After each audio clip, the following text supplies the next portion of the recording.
Hello, welcome to the series about Rugby League bet review for the Saints versus Wigan game in the Super 8 tonight. A massive derby, this up at stake between these two when the clash heads. Is a win tonight for Wigan or even a draw would take them top of the Super League with Leeds losing the game against Castleford last night.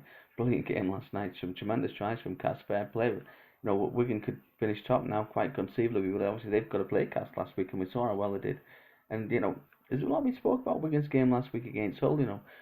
Hull come with a very depleted side, a very young average age of 21. The young lads did really well for the black and whites, but I think a lot was made of that for Wigan. But Wigan's average age is only 22. They rested Patrick, O'Loughlin, and Bowen on the night. I mean, O'Shawn and Wayne said they were injured, but injured or rested, they didn't play. They're all back tonight. That'll make a big difference to this Wigan side. But probably the most significant team news for me tonight could be Walmsley missing for Saints. Now he's been making absolute meters. He's a top meter maker in Super League by a mile. It makes yards for Saints, especially off their own line, gets them on the front foot. Now I know Mossoy comes back in instead, but I think Walmsley could be a big miss. So I fancy Wigan in this one. Probably the form team in the Super 8. They've won 4 of the 5 games in the Super 8, including 2 out of 3 away from home, which has been their Achilles heel. The only loss was the unfortunate loss to Leeds a few weeks ago. Saints won the last 2. I mean, obviously they got Leeds after Wembley, but I mean the win they had last week against Castle starting to look like a lot better results, especially after last night. But they'd lost the last 4 back before that, and then they've lost the last 2 at home. So I think Wigan could probably take advantage tonight. I don't think they'll miss this chance now to probably bag the league leaders. Shield the favourites to do that, obviously, after what happened. So I do fancy Wigan. I think it'll be tight. I really do, though. These games are always tight. I know the game ended up Saints win quite comfortably, the league game, 30-14, I think it was, at the Langtree a few months ago, but also some bad mistakes in defence from Wigan, from Bowen in particular. I can't see Bowen making them mistakes again. He's one of the form players in Super League at the moment, certainly one of the top fullbacks. Probably second behind Hardacre for me this season.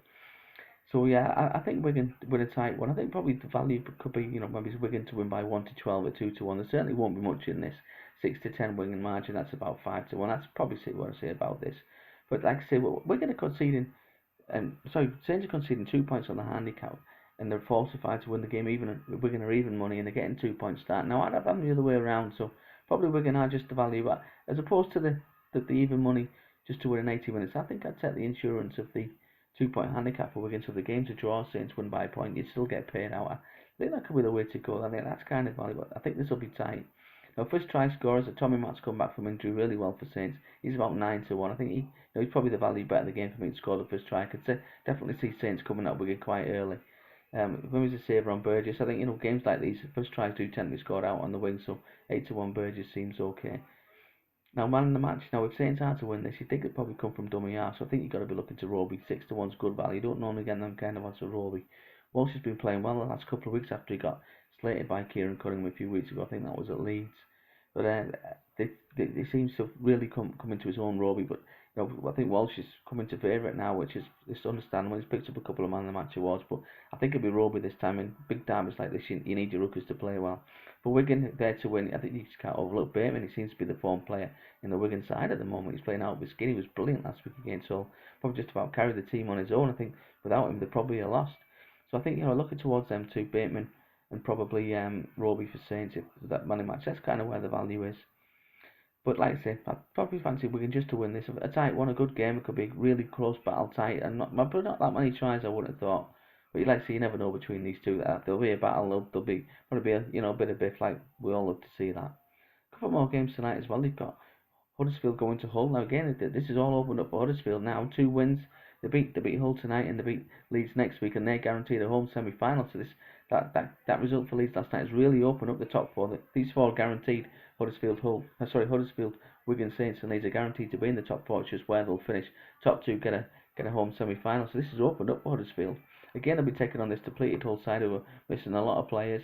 And they get conceding 10 on the handicap. Now you've got to think that Woodward took a lot of effort last week at Wigan and took a lot out of this young Hull side. So you've got to fancy Huddersfield maybe to cover a 2 point handicap, two score handicap in this one, and just get home. I can't see them letting this slip now. I mean, they want to 4 to win the game. I can see them justifying that. The youngsters at the Hull side are putting out. You'd want more than 3-1 for a shock. There's also a game in the middle eight. You've got Hull travelling to Sheffield. They're conceding a massive 22-point start on the handicap.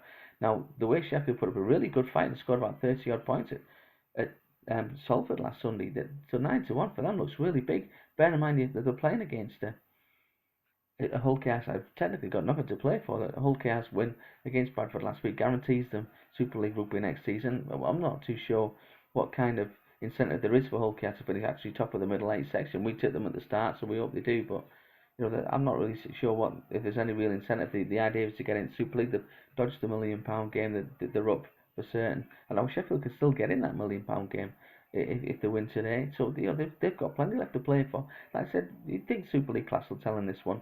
Hull have still got pride at stake. They'll still have fans that they want to bring on a win for. But like I said, I do think that Sheffield can stay inside a really big handicap of 22 points. They've been scoring a lot of tries in the Super 8. And like I say, that effort against Salford shocked a few people last week. They're very nearly close to winning the game. Salford had to kick a drop goal just to make the game safe towards the end. So yeah, I think probably the three tonight. I think Wigan on the handicap. I think Huddersfield will cover the 10. And I think probably Sheffield getting a 22-point start could be the way to go. Like I say, we'll be back tomorrow. We've got a massive game, probably just about £1 million game decided really between Bradford and Leigh at the LSB. So we'll see you then for that one. See you.